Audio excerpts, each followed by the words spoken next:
again, everybody. Welcome to Tiger Sidelines on MC22 alongside Dave Manner and Gabe DeArmond. I'm Beau. Gabe and Dave have stopped the search, and we've landed on Eli Drinkwitz. It was all up to us. They said you guys are ready to be done. The 33rd head coach in Mizzou football history is the man from Appalachian State, Eli Drinkwitz, and he's here. And he's big party for him yesterday, a big introduction. He's on the road recruiting already.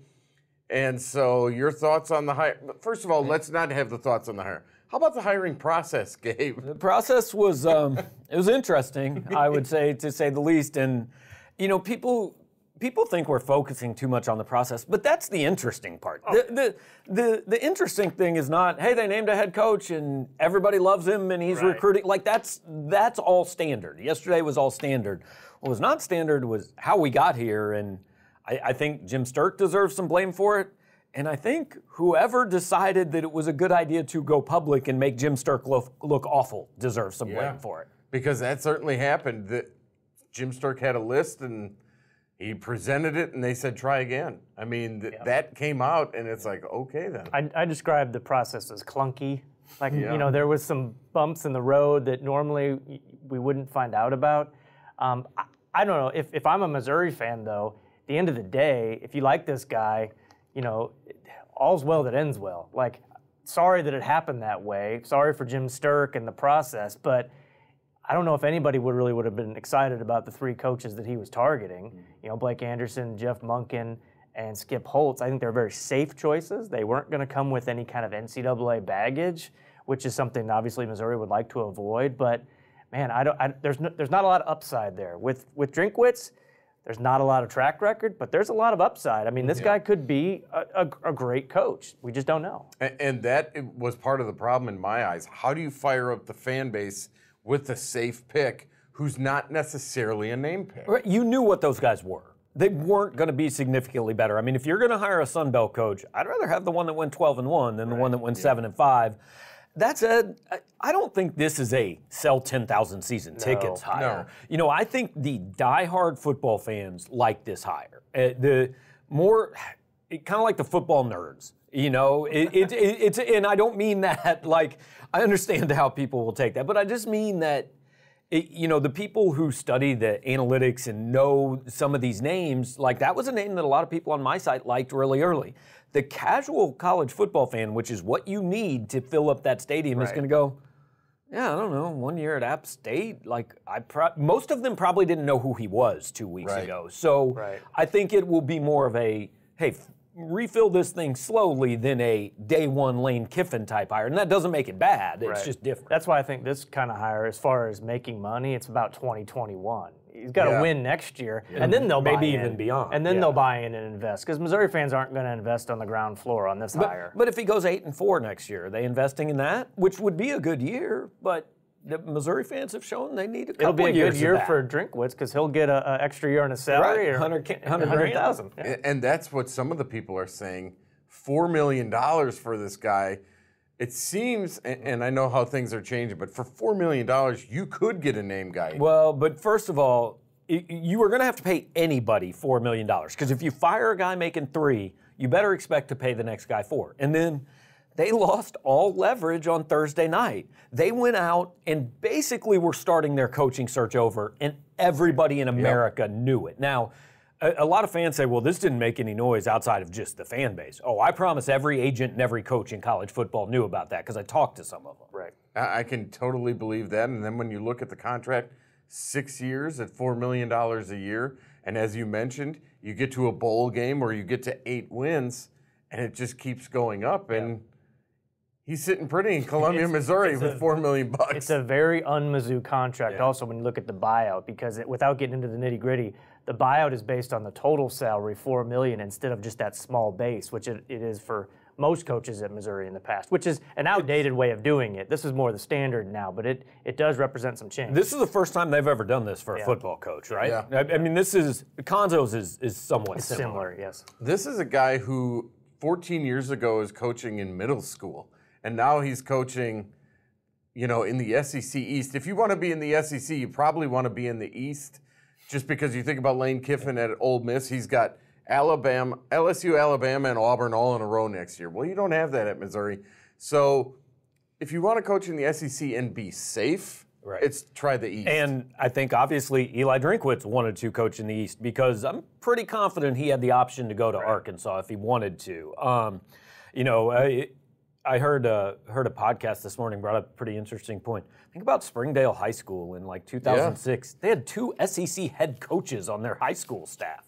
That's not bad. Yeah, that's unbelievable. This guy's been around too. He's been at NC State, Boise State, and he talked yesterday about some of his mentors. And just, what can people expect next year? I mean, it looks to me like it's going to be speed, tempo, especially on offense. He likes to say, and he's got a lot of catchphrases, so there are things he does like to say often, repeat them. They'll go as fast as they can and as slow as they need to. So it's kind of a sensible approach. You know, they'll be very up-tempo, but not if they don't have to be. It's kind of the anti-Josh Heupel, which is just, you know, pedal to the floor all the time. You know, spread, but also some pro-style stuff. I think we'll see kind of more pre-snap motions and shifts and things like that. So not, you know, he's not going to reinvent offensive football, but there is a plan, and I think that's different from these last 2 years under Derek Dooley, where, okay, 1 year it worked, this year nothing worked. Well, and I thought it was interesting. He described his offense basically as kind of a hybrid of Malzahn and pro style with Brian Harsin. Those are 2 pretty good things. If you can blend that together, that sounds good to me. No question. And what did you guys think of the press conference yesterday? I thought he exuded a lot of confidence up there. Something, no offense to Barry, but Barry didn't have that in that setting. There was a lot of charisma there. It's hard to lose a press conference, isn't it? You know what? Everybody goes in there wanting to love you. One thing I had a little quibble with is he kind of talked as if he's taking over Rutgers. Like there's this program in shambles. He said 3 times in his opening statement about we have to restore the pride in this program. They had a sellout for homecoming. You know, it's not like he's taking over this decrepit program that went 2-10 and that, you know, 3,000 people were showing up for. You know, they beat Vanderbilt and he's still at App State or probably at Arkansas. So I think sometimes the new coach likes to come in and paint this picture like this thing's totally bleak, and when we win 7 next year, I'm a hero. And it struck me that, look, I don't know if he was told to, but it was very much, hey, let's praise Gary Pinkel and what this program was, and let's just kind of pretend the last 4 years didn't happen. And I'm not saying you have to get up there and praise the guy that just got fired, but, you know, I thought, hey, there's some talent. I mean, this is a better job than Arkansas and Ole Miss because you're closer to being good. Yeah. And this is a better situation than most coaches take over where they've been fired. The other thing that struck me was, not that anybody at this table would ever have been in this situation, but have you ever done something that made your wife mad and you spend the next 3 weeks like being the best husband in the world? That's what Missouri's administration was doing with Jim Sturk yesterday. Like, oh no, we love him. I don't know where anybody would ever get the idea that Jim Sturk might have messed anything up along the way. It was way over the top. It was very choreographed, it seemed, very intentional. And even people that weren't there that watched it on TV made that comment to me later in the night, like, man, that was over the top damage control. Yeah, it was just, you went so far that you almost highlighted what had happened, rather than if you just kind of glossed over. And I think the leaders, I think they genuinely do like Jim. And I think they're rooting for him. They want him to have success. But they also had to give the appearance that, okay, last week's deal, somebody described to me it this way. It was kind of like Thanksgiving when families get together and you fight and you blow up, but then you make up during pumpkin pie. And you don't tell anybody about it? And then you just move on. And I think that's kind of, that was a good analogy. Well, he's part of the magic because we are the magic. So we've heard, I was watching that press conference yesterday, and the voice inside my head was Gabe's going, everybody wins the press conference. They do. You know, I'd be interested what you find out about coaches, and this isn't Drinkwitz, but remember Mike Anderson's press conference where the bear quotes and all that, we were like, this stuff is gold, man. And then 3 years later, you're watching it at Arkansas, and it's the same thing. And I promise at St. John's, it was the same. If Eli Drinkwitz is coaching USC in 9 years, he's going to say the same things he said yesterday. Yeah, no doubt about it. So now the big transition is with the staff, with the recruiting class, with the players. There might be some transfers. It seemed to me, of course, the players who are there are going to say nice things about their new head coach. I don't know why you even talk to them, but the transition time is now. Yeah, and this is going to be critical. I mean, who you lose, who you bring in could be the difference of this being a real rebuilding year and this kind of being more of a transition year. We don't really know about staff. I think it makes sense for him to keep some coaches on the defensive side. For one, they had a good year. They clearly knew what they were doing, unless it was Barry Odom pulling all the strings. I don't think it was necessarily. And two, he's an offensive guy, so he may not want to just like go out and find his own staff. But he's got enough money to do it. I mean, that is a plus for him. Yeah, they gave him a $400,000 raise for the assistant pool. And Gabe, as we were talking about before, they don't need an offensive coordinator because he said, I'm it. He's going to call the plays. We're not sure they need a quarterbacks coach, which he did at App State. I don't know if he'll do here, but I think the expectation is Brick Haley and maybe David Gibbs have spots and probably will stay. I know it was reported yesterday that Ryan Walters has been offered to stay.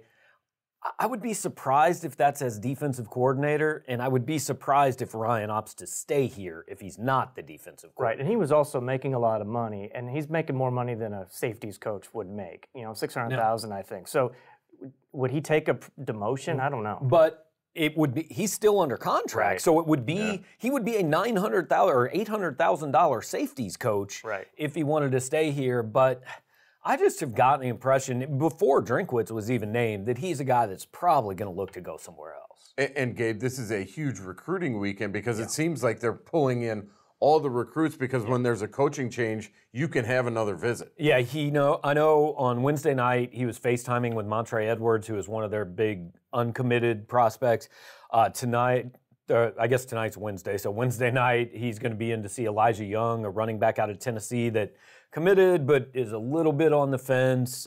So this weekend they're going to try to get in every kid who was committed when Barry Odom left. I know Jalen St. John told us that he's thinking about taking a visit. He was committed, isn't anymore. So they're going to get in as many of those guys as they can this week. The biggest question to me, Dave, for going ahead to next year is who's going to play a quarterback? I mean, you got Bazelak, who looked good, but he's going to be coming off an ACL. He will miss the spring. And so then where do you go? I think Sean Robinson almost by default. I mean, we saw Taylor Powell, what he can do.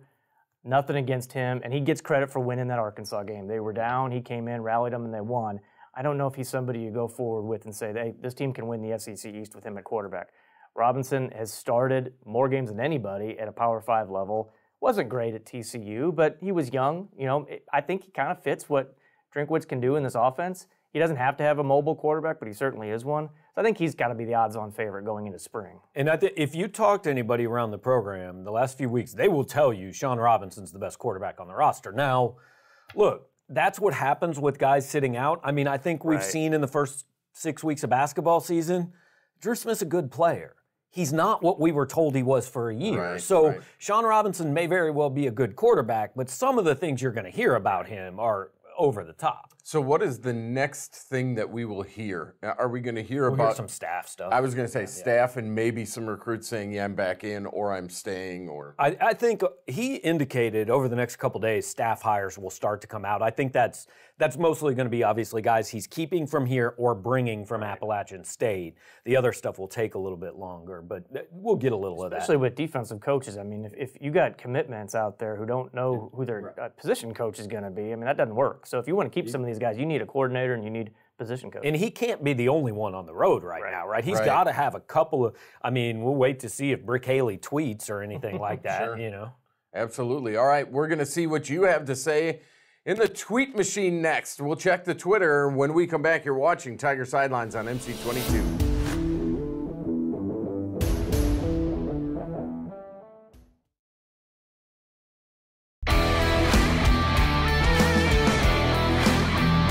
Welcome back to Tiger Sidelines, everybody. Dave Matter, Gabe DeArmond, and I'm Beau Bayman. We are at Tiger Sidelines on Twitter, and Morgan sends us one that says, where does that rank on the list of crazy coaching searches you guys have ever covered? I mean, it's up there, but I would say, honestly, I think we were more accurate along this one than we have been a lot of times in the past. I mean, whether that was because people were talking more or what, I mean, I think it was pretty spot on. The Mike Anderson one, I wasn't specifically covering that, but I mean, when the curators are voting on no confidence on the AD the day they're hiring the head coach, it's hard to top that. The other crazy moment was you went in 48 hours from, hey, they might hire Matt Painter to, wait, they did what? They hired who? And they had Quinn Snyder had a press conference at the Holiday Inn on his I was own. at that one. Yeah. So Missouri does some things. The end game of the Frank Haith one was like, wait, who? Yeah. Yeah, right. Yeah, exactly. Yeah, no doubt. Shane says, who from the current staff do you think stays? Yeah, I would say Haley and Gibbs are the two guys that are going to be around. Right. The big one that everybody's kind of asking about is Andy Hill. He's been here so long, and as of right now, as we tape this, he's been told he's got a chance, but I don't know what's going to happen. He's been at Missouri 24 years. I think he adds the value as a guy that's been around for a long time. Now you can put him in a different position or whatever. I know he's got a son in 8th grade. He doesn't want to pack up and move. But I think the flip side of this is, like, you don't make a sympathy he's survived 3 straight staffs. If Eli Drinkwitz thinks there's a reason for it, great. But I don't see any world in which Jim Sterk should be telling him, we need to keep this guy. The last 2 coaches, now, again, I think Andy's a good coach, but the last 2 coaches I think were pretty much instructed, you're keeping Andy Hill. Yeah. Where do you think Mizzou will focus on recruiting now, asked Bob. It's the guys, it's the committed guys. I mean, you're not going out and starting brand new with 6 days left till the early signing period. You've got to focus on getting as many of these guys as you can to sign in December and then fill out what you've got left. If we're talking geographically, he made the point, Drinkwitz did Tuesday, he's like, we need to get back into Texas like Pinkel did. Well, Barry recruited Texas. Let's not pretend like the last 4 years didn't happen. Yeah. Jason, a frequent tweeter, says, so did Sterk really screw this up and was saved by the committee or, Board of curators? Yeah. Was someone inside working against him that leaked the final 3 was just an initial list and not a finalist list? Seems like whoever's at fault can't be around long, more fallout. Okay, here's the thing. Both of these things can be true. Jim Sterk brought a list of 3 that was very underwhelming, and that's who he wanted to hire. The leak was terrible because it made Missouri look dysfunctional, but in the end it was beneficial because they hired a better coach. Those 2 things can both be true at the same time. And you think that's what happened? Absolutely. What do you think the environment would have been like had Sterk and company hired from that original 3 list? I mean, if it would have been any of those 3, there's more of a track record. I mean, the list of credentials is longer. They have to use a smaller font on the page, but it's also a lot of 7-5 seasons in there, 5-7. Like, wow, this is what we're supposed to get excited about. When you have a smaller resume, it's more about the upside, and that it's easier to sell that right now. I think Drinkwitz is a lot easier to sell as an upgrade to Barry than any of those 3 coaches. Yeah. I don't see how you could have sold those 3 coaches as an upgrade. It's like you said, 7-5 in the Sun Belt doesn't do a lot to excite anybody. Do you know what kind of access coach gives to media during spring and fall?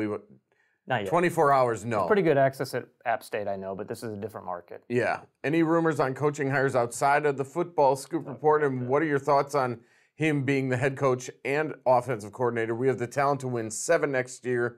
Do you think we can reach that? I think 7 should be the goal, right? Because 6-6 was obviously, they should have been better than that. The schedule, I've had some people say, that's a hard schedule next year. Really? I think it's pretty similar to what it was this year. I mean, I know the Ole Miss game changes to somebody else. It's Mississippi State. Mississippi State, which is, by the way, maybe going to fire their coach at some point. I mean, you go to BYU. That's a tough game. You get Billy Napier's Louisiana Raging Cajuns coming to Columbia, rematch with the coaches as far as the Sun Belt Championship game. But, you get your games you lost to Vanderbilt and Kentucky. They come to Missouri this year. So Tennessee's it's not better, that hard. The goal should clearly be 7 or more, I think. And in Coach Drinkwitz's mind, I would think it would be 8. Yeah. Oh, yeah. In his mind, I think it's 12. Did we beat Arkansas out for our coach, and did they move on from him? And what's the chances Barry Odom is the Arkansas defensive coordinator next year, and how will that impact people? And do we have players coming in that semester? Yeah, I think we have no idea on the players because nobody's actually signed at this point. Right. They might.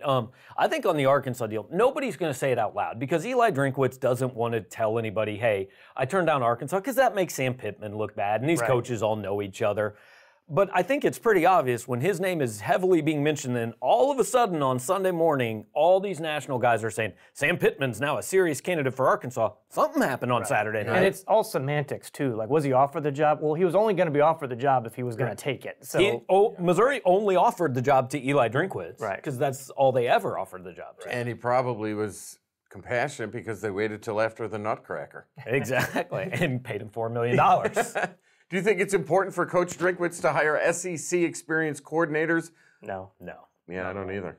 You got to get something that works. Football is football. You know, I saw Lane Kiffin's thing. There's football, and then there's the SEC. Come on, it's all football. I mean, remember the knock on Pinkel's staff is like, these are MAC coaches. They don't know the Big 12, really, because it's still 100 yards and 4 downs. I mean, come on. Will Drinkwitz hire a coach specifically to recruit St. Louis? We don't know how he's. I mean, Gary did geographic stuff. Barry went more to position stuff, and most programs are doing the position stuff because this is the guy they're going to spend the most time with. The defensive lineman is going to spend the most time with the defensive line coach, so why would you have the cornerbacks coach recruit him? Yeah, It makes sense that way. Absolutely. Okay, thanks for the tweets. We're at Tiger Sidelines. When we come back, we'll talk about a big basketball win over Temple. You're watching Tiger Sidelines on MC22.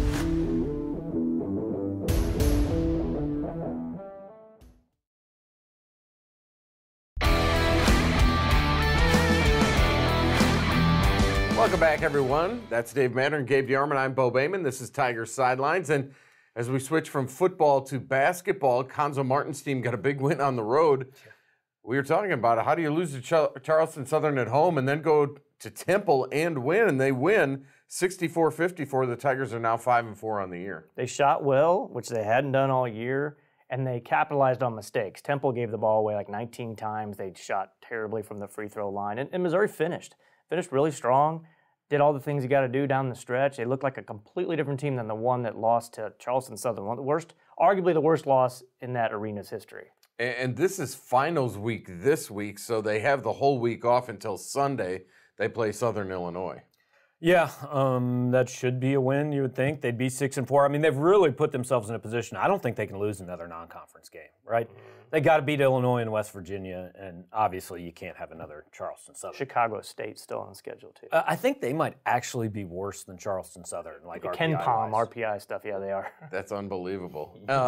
The women's basketball team is struggling. They beat SLU 83-58, but then went to UMKC and lost by 3 in a game where they led a long way, and they're now 3-7 on the year. Zero margin for error with that team. They're good enough to be competitive, I think, probably against everybody they've played this year pretty much, but they struggle finishing games, and it's to be expected to some degree when you've got young players, but man, they're just not winning the close ones at all. Top 3 in the state, though. Well, I mean, go for that. Yeah. Asia Blackwell was named the SEC Freshman of the Week, but as Dave said, it seems like they're in all these games. Maybe they have a lead or they get right back into the lead and then they lose. I think of the Nebraska loss at home where they're winning.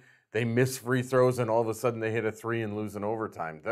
That's what you have to learn. You have to learn how to win. And women's basketball is so different. Freshmen are still freshmen there. Yeah. And, they're still, like, even really good freshmen are coming from a level where it was kind of easy for them. And now all of a sudden, those other people make some plays. Because they're going against really good juniors and seniors. You don't really get that in men's game because the really good juniors and seniors are getting paid in the NBA. Yeah, absolutely. The state tournament continues. The Tigers will be at Missouri State on Sunday, December 15th at 3 o'clock. The volleyball team really, in the NCAA tournament, destroyed Northern Iowa. I mean, it was like 11, 12, 13 in a sweep, and then had to go up against Nebraska. And we talked about it last week, how they got a tough draw. Nebraska's an unbelievably hard place to play, and they were the number 5 seed. The Tigers won the first set, but then dropped the next 3. So they finished the season 22-8, and that's Missouri volleyball. I mean, it seems like second round, maybe third round is where they get to in the NCAA. All things considered, new coaching staff, that program is kind of a machine. They just kind of do the same thing all the time, and it's always good enough to say, hey, made the postseason. What's the next step? Maybe getting a little more continuity with that staff, they can make that next step next year. Here's what a coaching search does to your life. That's legitimately the first time I ever knew that happened, was when you just read it. Sure. I had no idea that had occurred. Number 12, wrestling won the Cougar Clash tournament with 138.5 points. Defeated number 9, Wisconsin, Michigan State, Little Rock Brown, and SIUE. The Tigers traveled to Buffalo on Sunday for a duel. They're not home until like January 10th, back at the Hearn Center. Before we get out of here, top 4, not surprising in the college football playoffs. No. Disappointing. I mean, I'd like to see Utah win. Somebody different. Yeah. I don't know. LSU, I mean, there's 3 elite teams, and I think it was a big deal that LSU passed Ohio State because you ought to be able to beat Oklahoma. But, man, if you're number 2 and your reward is getting Clemson, that's not much fun. It is tough. I like Oklahoma. I'm not rooting necessarily, but they're fun because their defense is just bad enough to where every game's a little exciting, and their offense is out of control fun. So, I'd like to see them not necessarily pull an upset, but just make things interesting. That game's going to be like 80-74, right? Yeah. Yep. And Joe Burrow going to win the Heisman? I mean, Do you think there's seriously anybody that didn't vote for him? Well, I'm sure people. How could you have not voted for him? Columbus, Ohio, probably didn't. But the question is I think O.J. Simpson has the record for the most first place votes, like 855. Can he top that? And I heard this morning, Troy Smith got the biggest percentage of votes. really? Troy Smith. That must have been a terrible year in college football. No doubt about it. All right, so Eli Drinkwitz is on the road recruiting, and when he hires staff, when he gets these guys signed, we'll talk about that. We'll have one more show before Christmas, and so we'll see you next week. This has been Tiger Sidelines for Bill and Matt and Brian behind the scenes. That is Dave Matter and Gabe DeArmond. I'm Beau Bayman. Thanks as always for joining us on Tiger Sidelines right here on MC22.